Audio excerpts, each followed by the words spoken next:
ನಮಸ್ಕಾರ. Hi Gulbarga YouTube ನ್ಯೂಸ್ಗೆ ಸ್ವಾಗತ. ನಾನು ನಿಮ್ಮ ಸಂಗರಾಜ್ ವಾಲಿಕರ್.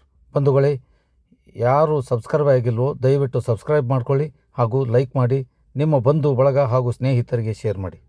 ನಾವು ಈಗ ನಿನ್ನೆ ನಡೆದ Karnataka SC/ST legal awareness association ಚುನಾವಣೆಯ ಬಗ್ಗೆ ನಿಮ್ಮ ಮುಂದೆ ಇಡುತ್ತಿದ್ದೇನೆ ನೋಡಿ. ಕರ್ನಾಟಕದ ಯಾವ ಜಿಲ್ಲೆಯಲ್ಲೂ ನ್ಯಾಯಾಲಯದ ಆವರಣದಲ್ಲಿ SC/STಗಾಗಿಯೇ ಒಂದು ಜಾಗೃತ ಸಂಘ ಇರಲಿಲ್ಲ. ಅವತ್ತು ಸುಮಾರು 1996 ಇಸ್ವಿ ಇರಬೇಕು.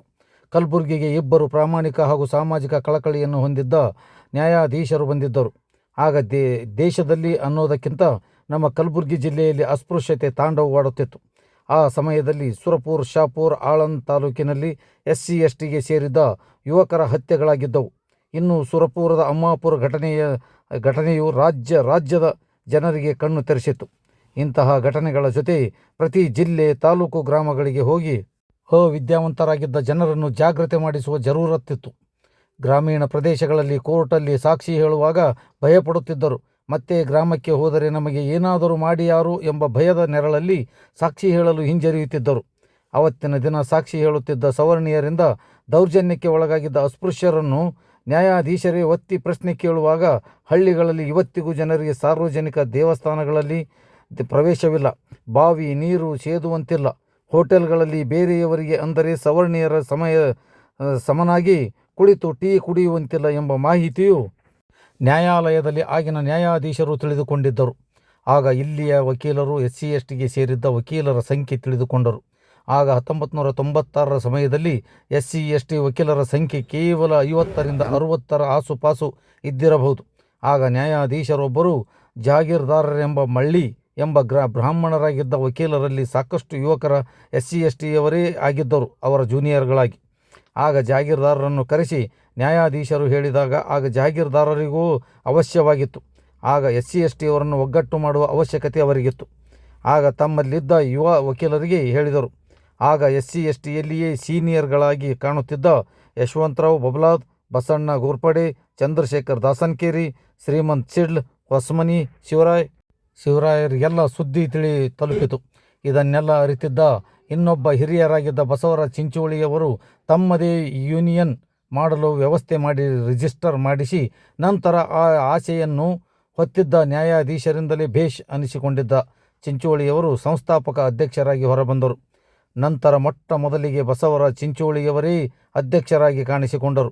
ನಂತರ ಒಬ್ಬೊಬ್ಬರಾಗಿ ಅಂದರೆ ಶಿವರಾಯ್ ಹೊಸಮನಿ, ಶ್ರೀಮಂತ್ ಸಿಡ್ಲ್, ಚಂದ್ರಶೇಖರ್ ದಾಸನ್ಕೇರಿ, ಯಶವಂತರಾವ್ ವಾಮನ್ಕರ್, ಆನಂದರಾವ್ ಸೋನ್ಕಾಂಬ್ಳೆ, ಲಿಂಗರಾಜ್ ಗೊಲಗೇರಿ, ಶಾಂತವೀರ್ ಬಡಿಗೇರ್, ಮಸ್ತಾನ್ ದಂಡೆ ಹೀಗೆ ಹಲವಾರು ಜನರು ಈ ಹಿಂದೆ ಅಧ್ಯಕ್ಷರಾಗಿ ಹೋಗಿದ್ದಾರೆ.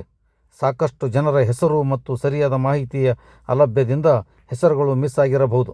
ಆದರೆ ಇವತ್ತು ಅಂದರೆ 27/6/2025 ಈ ಕರ್ನಾಟಕ SC/ST ಲೀಗಲ್ ಅವೇರ್ನೆಸ್ ಅಸೋಸಿಯೇಷನ್ಗೆ ಭರ್ಜರಿ ಚುನಾವಣೆ ನಡೆಯುವಂತಾಗಿರೋದು ವಿಶೇಷ ಕೂಡ.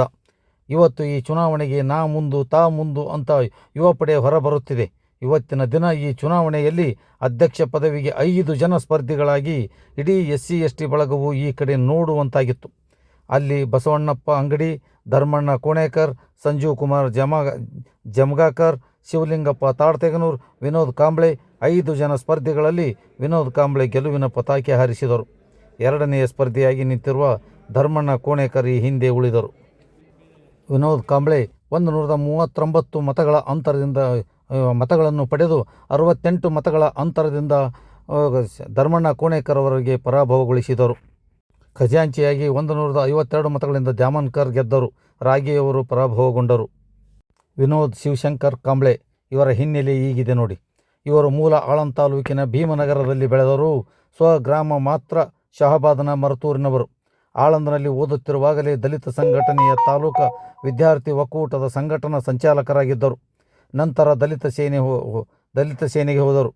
ಅಲ್ಲಿಯೂ ದಲಿತ ಸೇನೆಯ ವಿದ್ಯಾರ್ಥಿ ಒಕ್ಕೂಟದ ತಾಲೂಕು ಅಧ್ಯಕ್ಷರಾಗಿ ಕೆಲಸ ಮಾಡಿ ನಂತರ ಕಾನೂನು ಪದವಿಗಾಗಿ ಕಲಬುರಗಿಗೆ ಬಂದು ದಲಿತ ಸೇನೆಯ ಜಿಲ್ಲಾ ವಿದ್ಯಾರ್ಥಿ ಒಕ್ಕೂಟದ ಅಧ್ಯಕ್ಷರಾಗಿ ಹೋರಾಟ ಮಾಡುತ್ತಾ ನಂತರ DSS ಅಣ್ಣಯ್ಯನವರ ಬಣದ ಜಿಲ್ಲಾ ಸಂಚಾಲಕರಾಗಿ ಕೆಲಸ ಸೇವೆ ಸಲ್ಲಿಸಿ ಈಗ ಕಲಬುರಗಿ ಜಿಲ್ಲಾ ನ್ಯಾಯಾಲಯದ ಕರ್ನಾಟಕ SC/ST ಲೀಗಲ್ ಅವೇರ್ನೆಸ್ ಅಸೋಸಿಯೇಷನ್ಗೆ ಅಧ್ಯಕ್ಷರಾಗಿ ಬಹುಮತದಿಂದ ಆಯ್ಕೆಯಾಗಿರುವುದು ಹೆಮ್ಮೆಯ ವಿಷಯ. ಆತನ ಸ್ನೇಹಿತರ ಬಳಗ ಎಲ್ಲರೂ ಶುಭಾಶಯವನ್ನು ಕೋರಿದ್ದಾರೆ. ಇಷ್ಟು ಮಾತ್ರ ನೆನಪಿರಲಿ, ಇದೇ ತಿಂಗಳು 28/6/1922ರಂದು ಡಾಕ್ಟರ್ ಬಾಬಾ ಸಾಹೇಬ್ ಅಂಬೇಡ್ಕರ್ ಅವರು ಗ್ರೇಸ್ ಇನ್ ಲಂಡನ್ನಲ್ಲಿ ಫಸ್ಟ್ ಇಂಡಿಯನ್ ಹಾಗೂ ಜಗತ್ತಿನಲ್ಲಿ 2ನೇಯ ಬ್ಯಾರಿಸ್ಟರ್ ಆಫ್ ಲಾ ಮುಗಿಸಿದ್ದರು.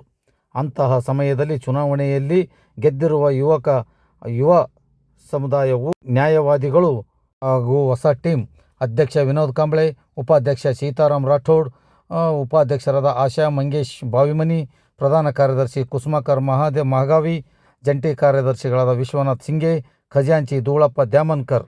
ಈ ಬಳಗವು ಮುಂದಿನ ದಿನಗಳಲ್ಲಿ ಅನ್ಯಾಯಕ್ಕೆ ಅಥವಾ ದೌರ್ಜನ್ಯಕ್ಕೆ ಒಳಗಾದ SC/ST ಜನರ ಹಾಗೂ ನೊಂದ ಕುಟುಂಬಗಳಿಗೆ ಹಾಗೂ ಗ್ರಾಮಗಳಿಗೆ ಹೋಗಿ ಕಾನೂನು ಜಾಗೃತಿ ಮೂಡಿಸುವ ಕೆಲಸ ಮಾಡಲಿ. ಸುಮಾರು ವರ್ಷಗಳಿಂದ ಈ ಸಂಘ ಹುಟ್ಟಿದಾಗಿನಿಂದ ಗ್ರಾಮೀಣ ಪ್ರದೇಶಗಳಿಗೆ ತಲುಪುವ ಕೆಲಸ ಮಾಡಿರಲಿಕ್ಕಿಲ್ಲ. ಈಗ ನೂತನ ಅಧ್ಯಕ್ಷ ಹಾಗೂ ಟೀಮಿನಿಂದ ಗ್ರಾಮೀಣ ಪ್ರದೇಶಗಳಿಗೆ ಕಾನೂನು ಅರಿವು ಕಾರ್ಯಕ್ರಮಗಳನ್ನು ಮಾಡಿ ಜಾಗೃತಿ ಮೂಡಿಸಬಲ್ಲರೇ? ಕಾದು ನೋಡಬೇಕಾಗಿದೆ. ಈಗ ಚುನಾವಣೆಯಲ್ಲಿ ಗೆದ್ದಿರುವ ಯುವ ಬಳಗವು ಒಂದು ಉತ್ಸಾಹಿ ಯುವಕ ತಂಡವಿದೆ. ಇದು ಮುಂದಿನ ಕೆಲಸ ಮಾಡುವ ಭರವಸೆಯೂ ವಕೀಲರಲ್ಲಿ ಮೂಡಿದೆ. ಈ ಚುನಾವಣೆಗೆ ಚುನಾವಣಾ ಆಯುಕ್ತರಾಗಿ ಶ್ರೀನಿವಾಸ್ ಖೇಳ್ಗಿ, ಸಹಾಯಕ ಆಯುಕ್ತರಾಗಿ ಅಮೃತ್ ಸುಂದರ್ಕರ್ ಹಾಗೂ ಜೈಭೀಮ್ ಲೆಂಗ್ಟಿ. ಶ್ರೀನಿವಾಸ್ ಖೇಳ್ಗಿಯವರು ಆಯುಕ್ತರಾದ ತಕ್ಷಣ 150 ಸದಸ್ಯತ್ವದ ಬಲ ಹೆಚ್ಚಿಸಿದರು. ನಂತರ ವೋಟಿಂಗ್ ರೇಟ್ ಮಾಡಿ ಚುನಾವಣಾ ಅಧಿಸೂಚನೆ ಹೊರಡಿಸಿ ನಂತರ ನಾಮಪತ್ರ ಸ್ವೀಕರಿಸಿ ಅಗತ್ಯ ಬಿದ್ದರೆ ಚುನಾವಣೆ ಮಾಡುವ ಅಧಿಕಾರವಿರುತ್ತದೆ. ಹಾಗೆಯೇ ಚುನಾವಣೆ ಅಗತ್ಯವಾಗಿರುವುದರಿಂದ ಚುನಾವಣೆಗೆ ರೆಡಿ ಮಾಡಿ ಚುನಾವಣೆಯೂ ನಡೆಯಿತು. ಯಾವ ಅಡೆತಡೆ ಇಲ್ಲದೆ ಶಾಂತಿಯಿಂದ ಗದ್ದಲಾಗದಂತೆ ಪೊಲೀಸ್ ವ್ಯಾನ್ ನಿಲ್ಲಿಸಿ ಬಂದೋಬಸ್ತಿನಲ್ಲಿ ಚುನಾವಣೆ ನಡೆಯಿತು. ಯಾವ ಗದ್ದಲವೂ ಆಗದಂಥ ಚುನಾವಣೆಗೆ ಮಾಡಿದ ಆಯುಕ್ತ ಶ್ರೀನಿವಾಸ್ ಖೇಳ್ಗಿ ಟೀಮ್ಗೆ ನೂತನ ತಂಡ ಹಾಗೂ ಸೋತಿರುವ ಎಲ್ಲ ಕ್ಯಾಂಡಿಡೇಟ್ಸ್ಗಳು ಧನ್ಯವಾದ ಹೇಳಿದರು. ಧನ್ಯವಾದ ಹೇಳುವಲ್ಲಿಯೂ ಅವರು ಮರೆಯಲಿಲ್ಲ. ಈಗ ಅಧ್ಯಕ್ಷ ಪದವಿಗೆ ಪರಾಭವಗೊಂಡಿದ್ದ ಧರ್ಮಣ್ಣ ಕೋಣೇಕರ್ ಅವರಿಂದ ಪ್ರತಿಯೊಬ್ಬ ಗೆದ್ದವರಿಗೆ ಸನ್ಮಾನ ಮತ್ತು ಶಾಲು ಹೊದಿಸಿದರು.